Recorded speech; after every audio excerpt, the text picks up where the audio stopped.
Eu queria convidar você a abrir a sua Bíblia no livro de Atos dos Apóstolos, no capítulo 16, verso 16.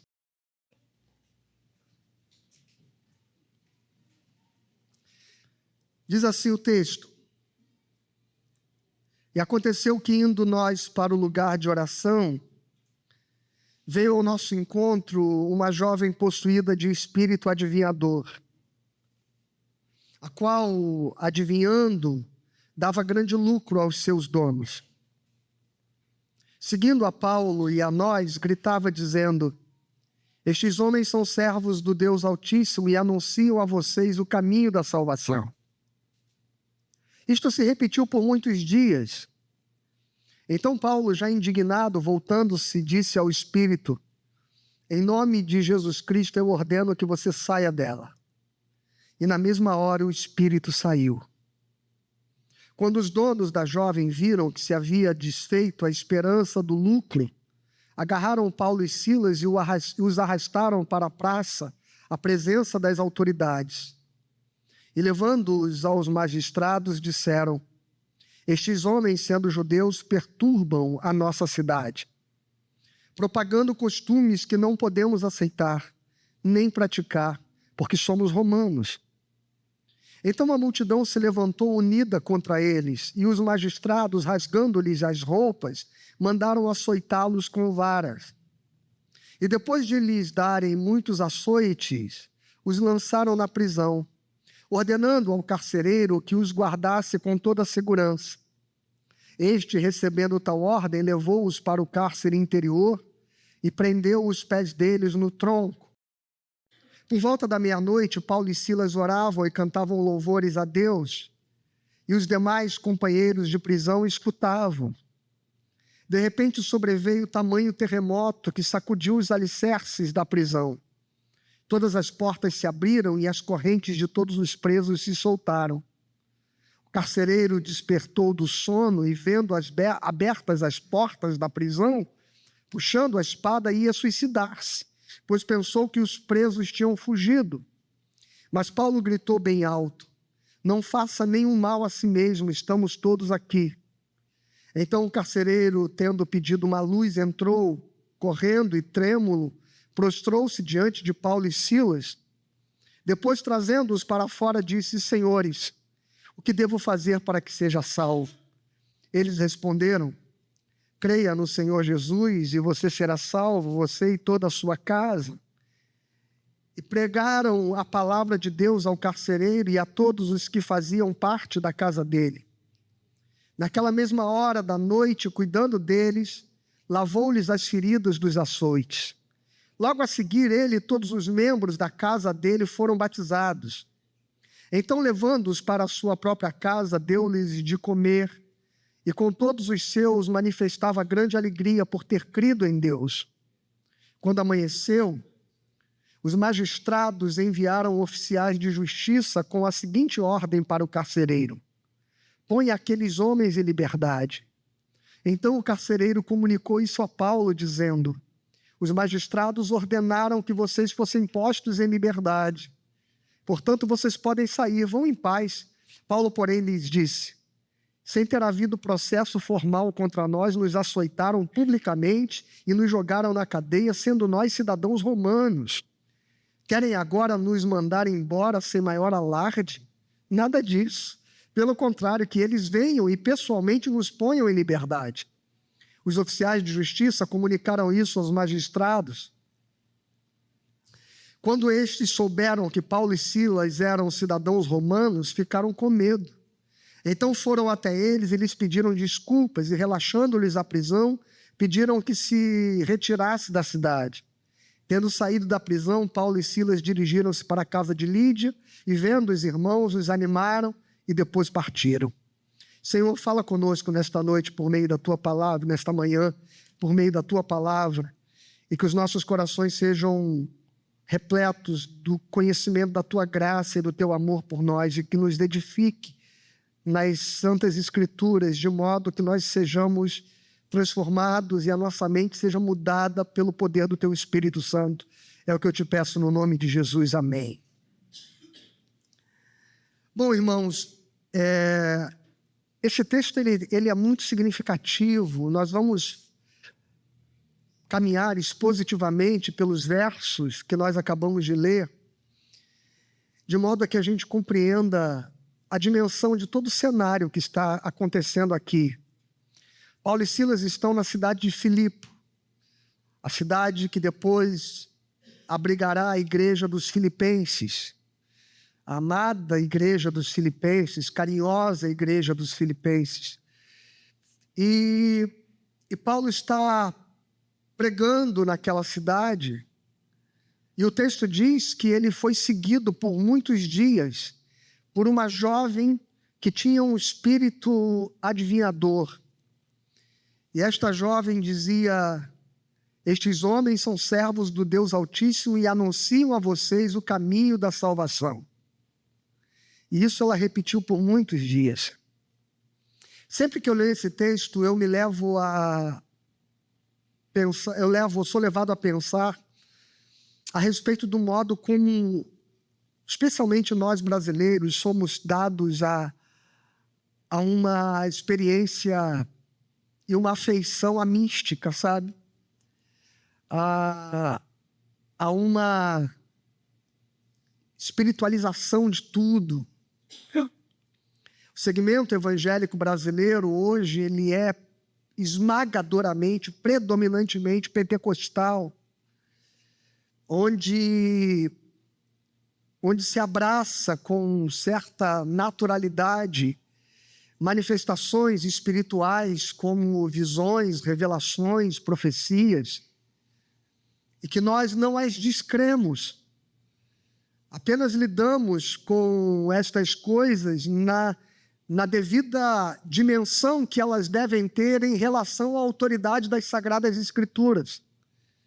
Não superlativamos estas experiências como se a nossa espiritualidade ela dependesse destas manifestações sobrenaturais para nos guiar, para nos orientar, para pautar a nossa vida. Porque nós pautamos a nossa vida pelas Escrituras, que é a profecia por excelência, que é a palavra por excelência. Portanto, quando me perguntam se acredito em profecias, acredito. Se acredito em visões, também acredito. Se acredito em revelações, também acredito. Entretanto, a minha vida não se pauta por estas coisas, porque elas podem incrementar a espiritualidade cristã, mas nós não fomos ensinados pelo Senhor Jesus Cristo a guiar as nossas vidas por meio disso, mas a examinar as Escrituras. As Sagradas Escrituras são, por excelência, a revelação de Deus. E não há nenhuma nova revelação do que diz respeito à salvação que nos seja necessária. Lutero dizia, o reformador da igreja: tudo o que eu preciso saber concernente ao meu relacionamento com Deus, para esta vida e para a vida futura, está plenamente revelado nas Sagradas Escrituras.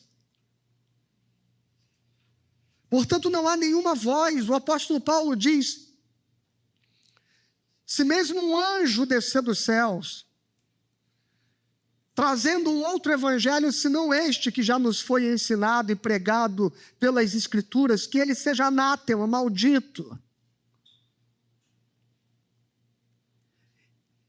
E a questão que está posta diante de nós é como é fácil que as pessoas se iludam por palavras que aparentemente soam como verdade. Há muitas crenças espiritualistas onde espíritos se manifestam trazendo mensagens, trazendo ensinamentos, trazendo revelações do presente ou do futuro. E é muito fácil que as pessoas se iludam com estas manifestações, porque nem sempre elas estão carregadas de mentiras. Boa parte dos seus ensinos, dos seus preceitos, são legítimos até. São coerentes. Que não há, se falam de amor, se falam de paz, se trazem conforto e consolo aos corações. Então, por conta do conteúdo da mensagem, veja, dá-se crédito a todo e qualquer espírito de adivinhação e revelação. Mas veja que se eu ler o que esta jovem está dizendo e profetizando, dia após dia, seguindo Paulo e Silas pelas ruas de Filipe, não há o que reprovar na fala dela. Veja, estes homens são servos do Deus Altíssimo e anunciam a vocês o caminho da salvação. Perfeito. Perfeito. O que há de errado nesta palavra? O que há de falso nesta palavra? A questão é que, por mais que a palavra seja boa, a sua origem e a sua fonte não procede de Deus.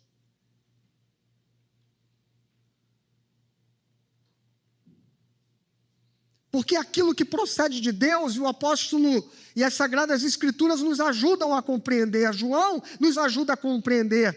Como discernir se o Espírito procede de Deus?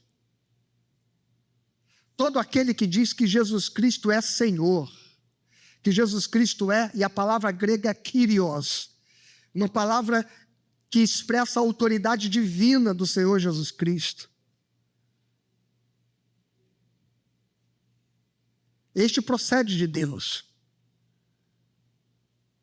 Portanto, todo e qualquer espírito que, por mais que fale de amor, que fale do bem, que fale de bondade, ou que diga coisas boas, se não compreende a obra redentora e salvífica do Senhor Jesus Cristo, se não compreende Jesus Cristo como Kyrios, como Senhor, Jesus Cristo como Deus que se fez carne e habitou entre nós, esse espírito não procede de Deus. Ainda que diga coisas boas, ainda que diga do amor, ainda que fale de justiça. O apóstolo Paulo está, neste primeiro momento, incomodado, não com o que ela está dizendo, mas pelo Espírito que a habita. Meu irmão, cuidado com este tempo, onde nós somos levados a termos, como a Bíblia diz, comichões nos nossos ouvidos, para ouvir e dar crédito àquilo que vem ao encontro do interesse do nosso coração. Porque nem tudo que vem ao encontro do interesse do nosso coração significa a palavra de Deus para a sua vida.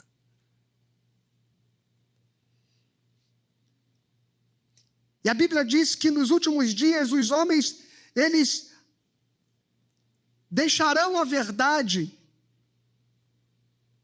para darem ouvidos a ensinamentos que são conforme o desejo dos seus corações. E é muito fácil manipular a mente das pessoas, dizendo a elas o que elas querem ouvir, dizendo a elas o que agrade os seus corações, dando a elas as respostas que elas foram buscar. Entretanto, o que eu quero perguntar a você é se a sua vida tem sido pautada por vozes estranhas ou pela palavra de Deus. Porque Paulo discerne que a fonte daquela palavra não procede de Deus. É um espírito enganador. E ele diz, em nome de Jesus Cristo, eu ordeno que você saia dela. E na mesma hora o espírito saiu.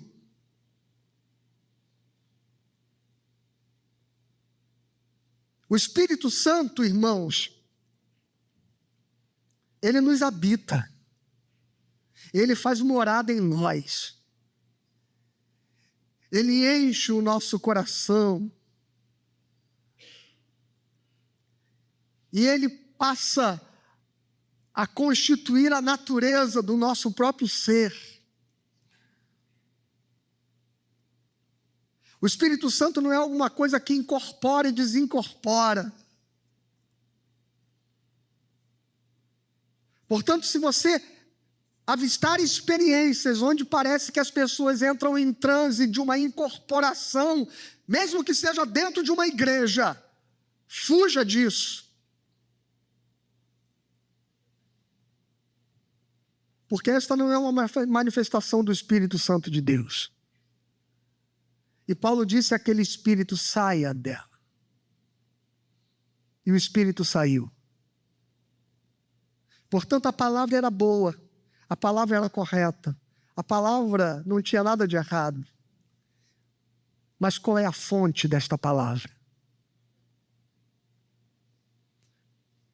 Então, muito cuidado, meu irmão e minha irmã, porque há muitos espíritos de engano que estão transitando dentro da igreja evangélica.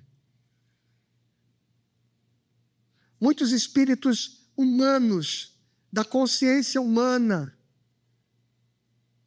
da sensibilidade humana que se confunde com o Espírito de Deus. Muito cuidado quando você começa a ouvir sons que parecem ser de Deus, discerna isso por intermédio das Sagradas Escrituras. Busque a Deus pela palavra, busque a Deus pelo Evangelho que nos foi revelado. Eu repito o que Lutero disse: tudo o que eu preciso saber a respeito de Deus e da minha vida concernente à obra salvífica de Cristo está plenamente revelado para esta vida e para a vida futura nas Sagradas Escrituras. Esta é a nossa fonte. A Bíblia Sagrada é a nossa fonte. Amém? E o texto continua no verso 19. Quando os donos da jovem viram que se havia desfeito a esperança do lucro, agarraram Paulo e Silas e os arrastaram para a praça, à presença das autoridades. Meu irmão, toda vez que poder e dinheiro estiverem envolvidos em alguma coisa, é muito provável que Deus não esteja nesse negócio.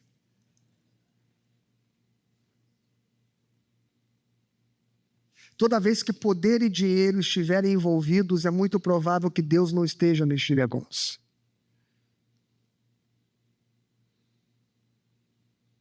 Cuidado com a opulência, com a ostentação, dos grandes movimentos que nós vemos hoje se chamando cristãos. Porque onde há poder e dinheiro envolvido, Deus não está neste negócio. O Evangelho, ele sempre foi subversivo e resistente a toda e qualquer estrutura que lucra às custas dos despossuídos.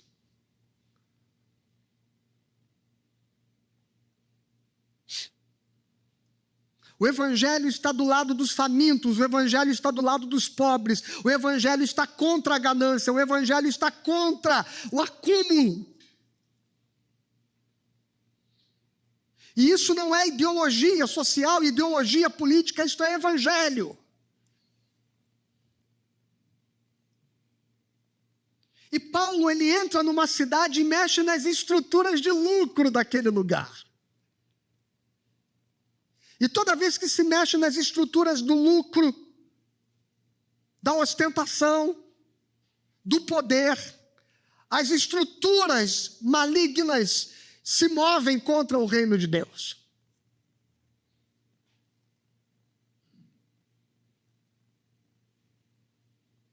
Se movem contra o reino de Deus. E logo na sequência, nós vamos ver que toda uma cidade rejeita Paulo e Silas, manipulados por aqueles que, havendo e vendo os seus lucros prejudicados, manipulam as pessoas contra eles. E este é o modo de agir de todo poder opressor. Convencer as massas a tornarem-se defensores daquilo que não as favorece, mas que só favorece um pequeno grupo de pessoas. Veja que coisa curiosa. Se não parece estranho que quando se fale, por exemplo, e agora eu vou falar do cenário político, quando se fale, por exemplo, de taxar grandes fortunas, há uma massa de gente pobre, simples, de classe média, baixa, que não tem nenhuma fortuna, que se levanta veementemente contra. Filho, mas qual fortuna que você tem? O que favorece a sua vida? E mais, existem até grandes bilionários, existem muitos grandes bilionários no mundo que estão dizendo: nós gostaríamos que nossas fortunas fossem taxadas.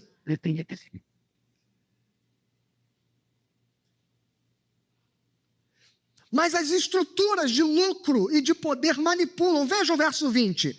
E levando-os aos magistrados, disseram: estes homens, sendo judeus, perturbam a nossa cidade, propagando costumes que nós não podemos aceitar nem praticar, porque somos romanos. Aí no verso 22, então a multidão se levantou unida contra eles. Veja, um pequeno grupo de gente que lucra às custas da escravidão de uma menina convence toda uma cidade a se levantarem contra a mensagem do Evangelho. Assim agem as ideologias. Elas manipulam as massas. Elas manipulam as consciências. Para que você se torne defensor daquilo que é contrário à sua própria vida, que é contrário à liberdade. E a gente é levado a naturalizar. Veja, o texto diz que eles eram donos, ou seja, ela era escrava deles. Ela vivia sob escravidão. Ela vivia sobre um regime de exploração.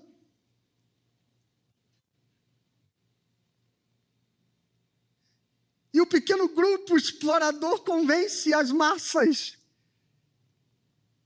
de que Paulo e Silas estão interferindo no seu estilo de vida. Veja o que diz o verso 20: estes homens, sendo judeus, perturbam a nossa cidade, propagando costumes que nós não podemos aceitar nem praticar, porque somos romanos. Estão querendo mudar o estilo de vida romano.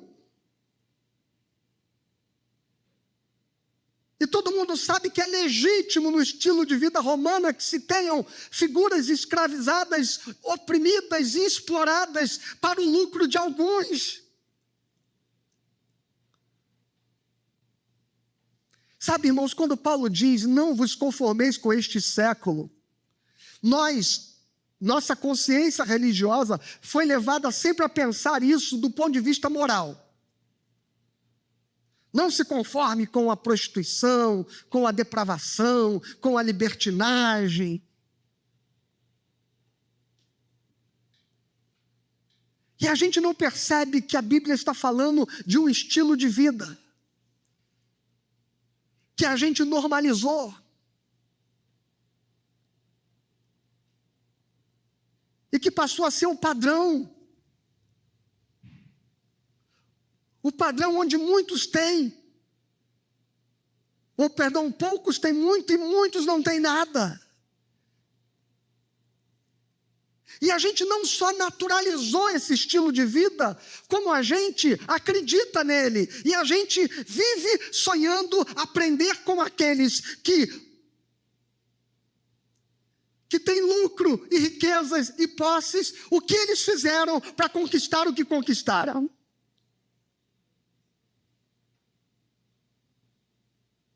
E nós silenciamos a nossa luta por justiça, assimilando e abraçando um estilo de vida, que, segundo o texto diz aqui, é o estilo de vida romano.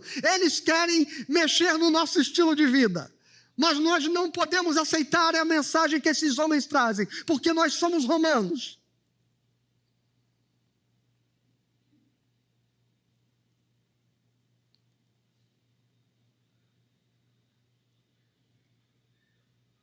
Quando João escreve o Apocalipse, e ele fala da besta, do anticristo,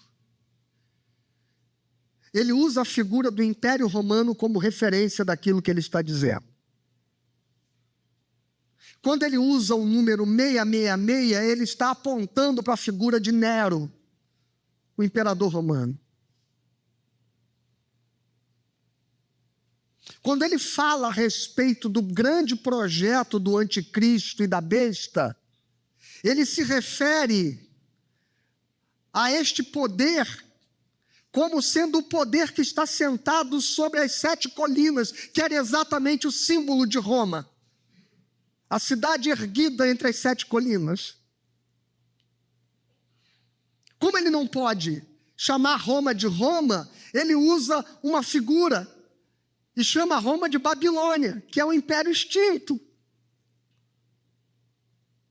Mas que foi um modo dele representar o imperialismo, dominação, as estruturas de poder opressoras daquele tempo. E ele chama Roma da Grande Babilônia.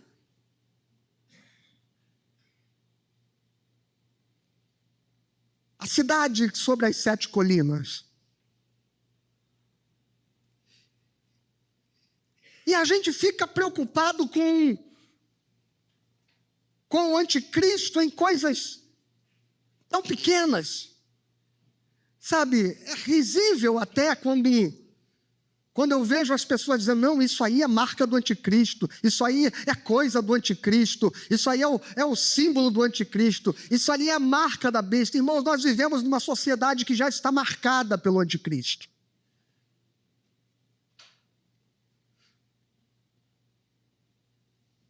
João diz que aquele que não leva a marca da besta não compra e não vende. Ou você entra no jogo deste mercado, ou você está excluído ou fora dele. Quem quer que questione este poder é excluído. Quem quer que questione esse estilo de vida, quem quer que questione essa ideologia é excluída. Qualquer nação do mundo que se levante para questionar o estilo de vida deste imperialismo consumista, materialista do mercado, é excluída do mercado. Não é assim que se fazem com as nações que de alguma forma propõem uma estrutura diferente? Bloqueios comerciais, ninguém vende, ninguém compra, nada entra, nada sai. E a gente não enxerga que o grande problema que nós estamos enfrentando enquanto evangelho é um mundo que está tomado por um estilo de vida onde pessoas são exploradas, escravizadas. E nós nos tornamos defensores desse sistema. Nos tornamos admiradores desse sistema. Nos tornamos soldados desse sistema. Aqui nós estamos vendo uma massa de gente que se torna massa de manobra na mão deste pequeno grupo de gente que lucrava às custas da escravidão desta jovem.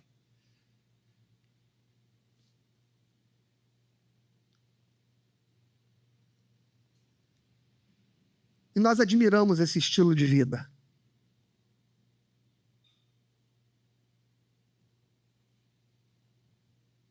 Tem uma cena de um filme do Tarantino chamado Django Livre, não sei se alguém já assistiu. Que tem um preto que ele é capacho, né, do senhor de engenho. É um personagem interpretado pelo... esqueci o nome dele. Samuel Jackson. E ele é o capacho do Leonardo DiCaprio, que é o senhor do engenho. E o Jamie Foxx, que faz um outro negro, quando chega montado num cavalo, o Samuel Jackson, que é negro também, olha e diz para ele: patrão, aquele preto tem um cavalo.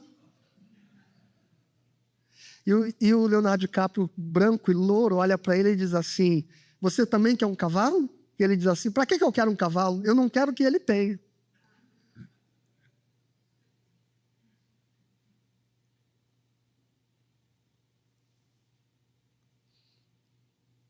É esse pensamento que tomou conta desta geração.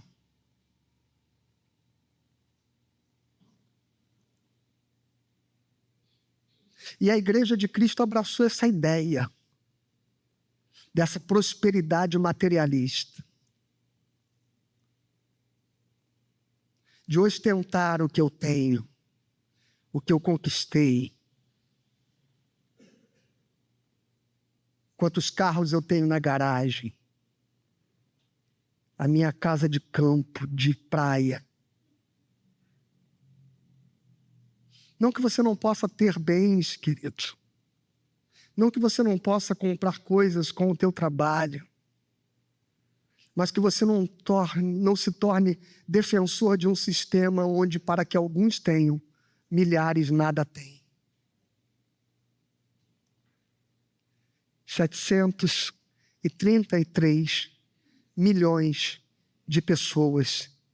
Eu vou repetir: 733 milhões de pessoas.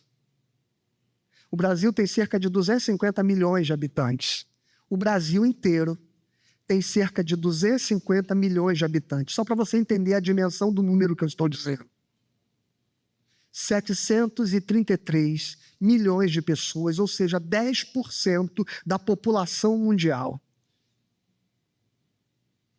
passa fome. 10% da população, 733 milhões de pessoas, passam fome. Porque não há comida? Não. Porque não há dinheiro? Não. A África é pobre? Não, é riquíssima. Riquíssima. Mas por que a fome?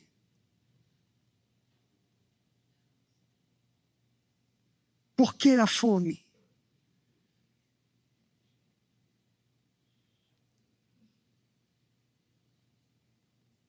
Pela primeira vez na história, o G20 está reunido no Brasil. Esta mensagem hoje tem a ver com este momento do G20 que está reunido no Brasil. Por isso que eu estou pregando este sermão. Pela primeira vez na história, desde um ano para cá, organizações sociais do mundo inteiro estão reunidas para trazer sua participação e sua voz para o G20. Pela primeira vez, o Brasil foi o proponente disso acontecer pela primeira vez e está defendendo que isso se torne uma prática comum, porque até então são os grandes países, as 20 maiores economias do mundo que se reúnem para discutir o destino do mundo sem ouvir os pobres. Pela primeira vez eles estão sendo ouvidos.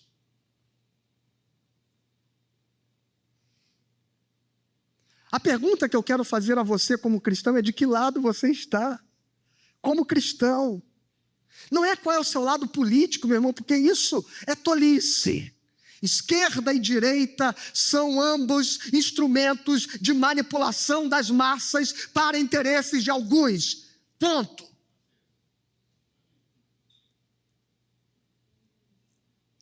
A pergunta é: qual é o seu lado como cristão? Como servo de Cristo?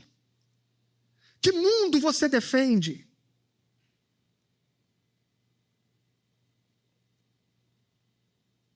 Que mundo você defende?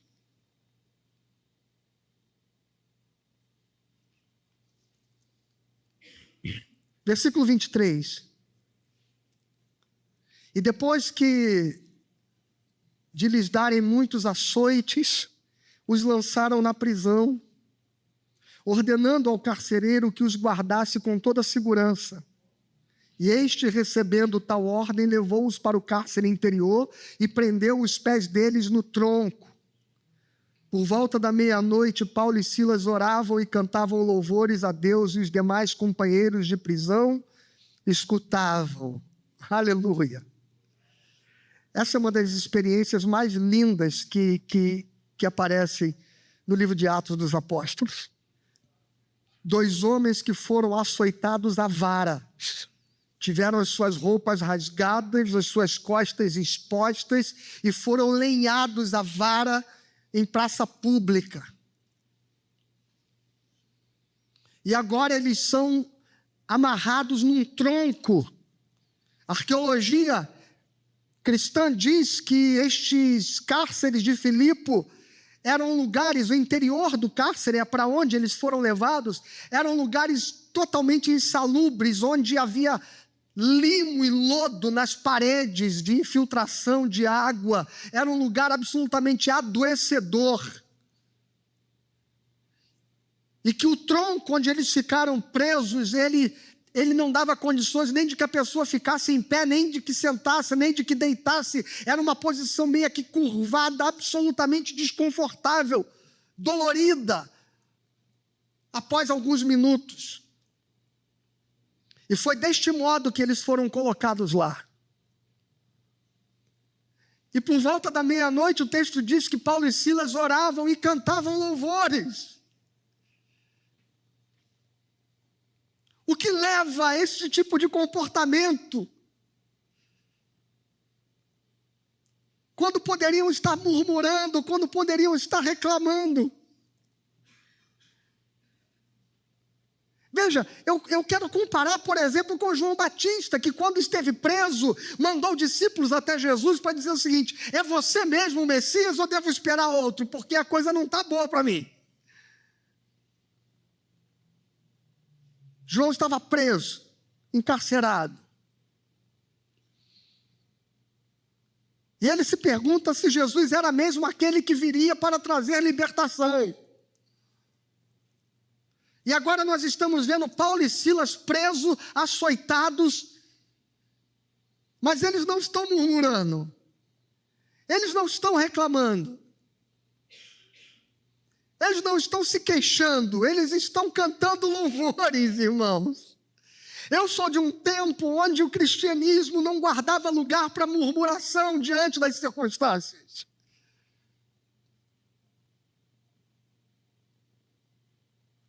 Dia desses, diante de uma situação muito crítica que a gente estava passando, Margarete chegou em casa alguns dias atrás, e disse assim: está tudo bem? Como é que foi seu dia? Eu falei: não estou bem hoje não. Estou meio caidinho, estou meio desanimado. Desanimado foi a palavra que eu usei, estou desanimado. Ela não falou nada, foi fazer as coisas, enfim. E no dia seguinte ela me mandou uma mensagem de manhã.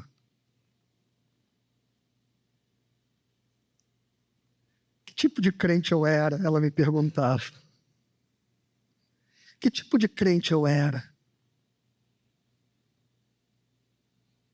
Que dependia das circunstâncias para estar bem. Que dependia das circunstâncias para ter ânimo. Onde estava a minha fé? Onde estava a minha esperança em Deus?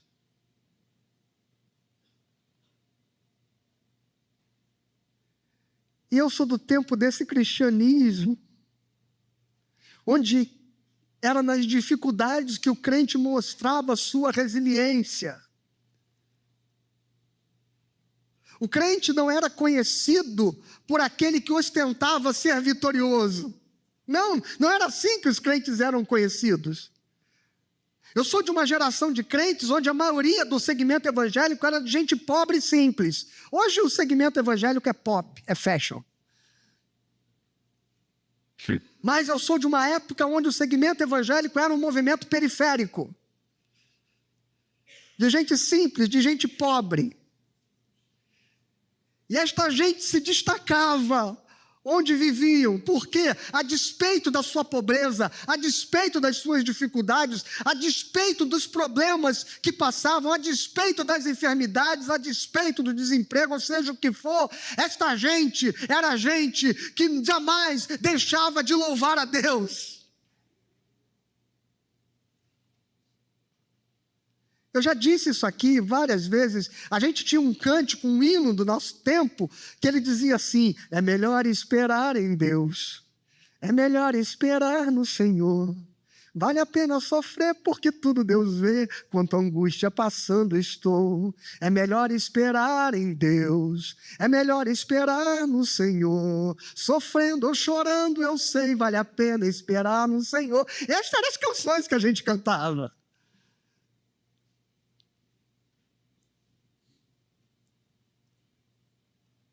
Isso era o que movia a fé evangélica.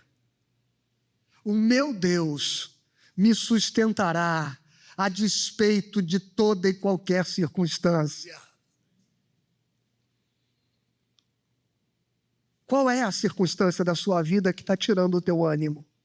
Que está te deixando desanimado? Que está tirando e roubando a sua paz? Que está trazendo murmuração ao seu coração? Que está trazendo você para um estado de reclamação? Paulo e Silas estão cantando, oravam e cantavam louvores a Deus, e os demais companheiros de prisão escutavam. Eu sou do tempo deste evangelho. Até aqui chegou a teologia da prosperidade. Até que chegou a teologia da satisfação dos desejos. Até que chegou o evangelho que existe para realizar os seus sonhos. E quando esse evangelho chegou,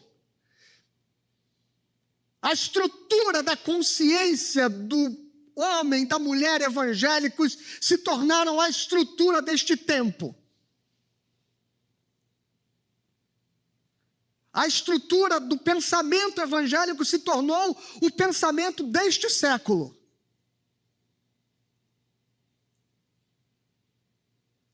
E é este modelo que se tornou referência. Pastores hoje usam Rolexes de 390 mil reais. Nipons.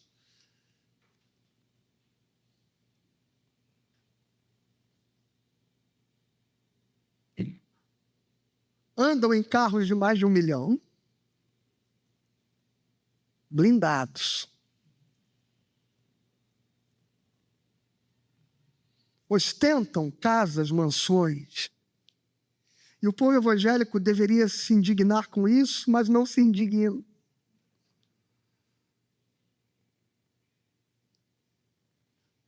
Sonha ser como eles. Eles se tornaram a referência de que tipo de sociedade nós acreditamos. E toda uma estrutura.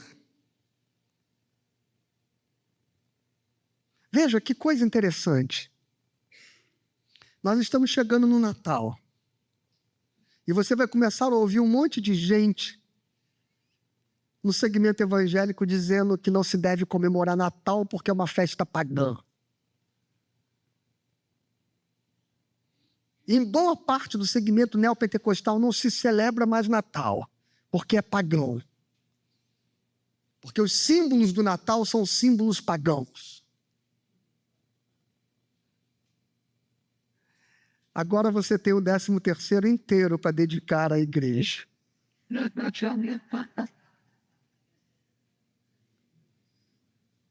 Tudo é dinheiro, irmãos. Tudo é dinheiro. Tudo é poder. Tudo é interesse. E o segmento cristão vai sendo manipulado por essa teologia do prazer, do desejo, da conquista, da vitória, da realização, do ter, do possuir, do ser cabeça e não cauda, do reinar em vida. São as expressões bíblicas que vão sendo manipuladas para que você compre essa estrutura deste sistema. E a Bíblia diz: não se conforme a este sistema. Ah, mas a gente está indo contra o sistema, a gente está indo contra a cultura LGBT, a gente está indo contra estas ideologias, a gente está indo contra. Irmãos,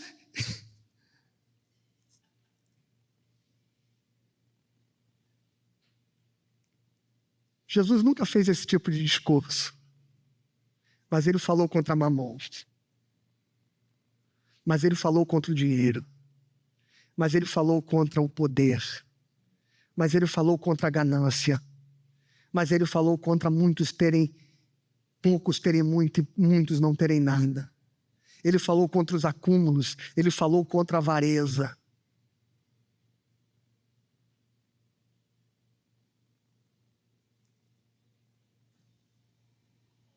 E aí no verso 26 diz, para a gente ir terminando: de repente sobreveio tamanho terremoto, que sacudiu os alicerces da prisão, e todas as portas se abriram, e as correntes de todos os presos se soltaram.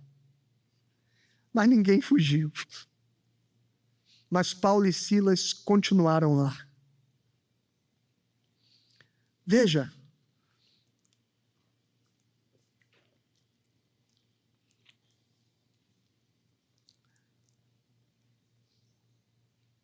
Deus tem poder de abrir as portas das prisões. Deus tem poder de curar a enfermidade. Deus tem poder de eliminar o câncer. Deus tem poder de fazer milagres. Deus tem poder de fazer o impossível. Mas não significa que essa é a saída que Ele tem para a sua vida.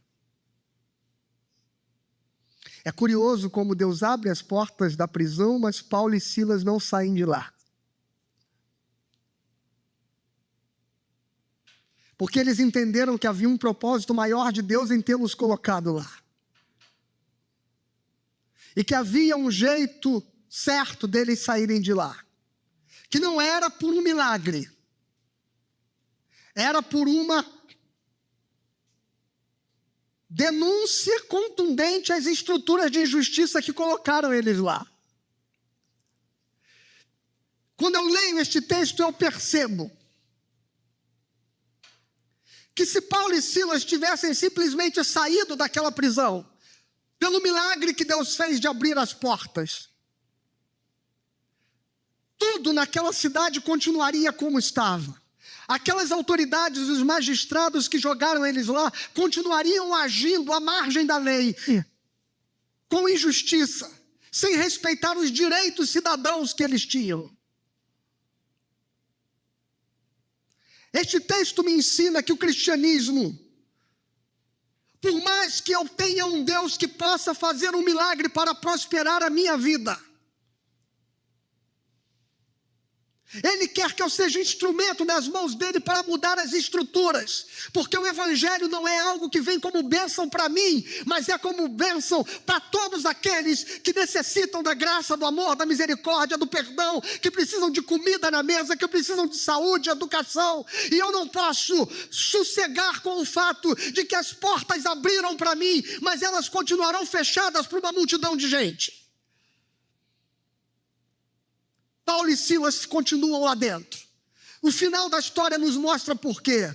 Porque eles falaram: não, nós temos direitos, há leis que precisam ser respeitadas, há uma ordem legal que precisa ser observada, e esta sociedade injusta está pervertendo as leis, está subvertendo as leis, está passando por cima das leis para oprimir pessoas, para aprisionar pessoas, para açoitar pessoas. A gente não vai embora. Deus fez um milagre, mas não é esse o propósito de Deus. O propósito de Deus é que nós sejamos instrumentos de mover as estruturas deste lugar inteiras. Quando diz que houve um terremoto que sacudiu e abriu as portas da cadeia, irmãos, isto é apenas um símbolo do que Deus quer que nós sejamos para as estruturas deste mundo. Nós temos que ser o terremoto. Nós temos que ser o terremoto que vai fazer as portas abrirem, não para nós, mas para todos que estão passando por toda e qualquer opressão. Nós temos que ser o terremoto. Nós temos que ser a voz. E mais tarde eles chegam e dizem assim: fala para eles que eles podem ir embora. E Paulo diz assim: não, eles têm que vir aqui. Porque eu sou cidadão romano, eu tenho direitos. Que coisa, que exercício de cidadania que Paulo ensina para a igreja.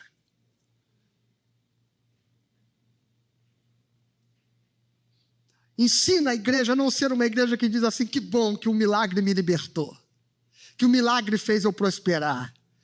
Mas ensina uma igreja que diz: nós vamos desafiar os poderes corrompidos deste século. Amém? E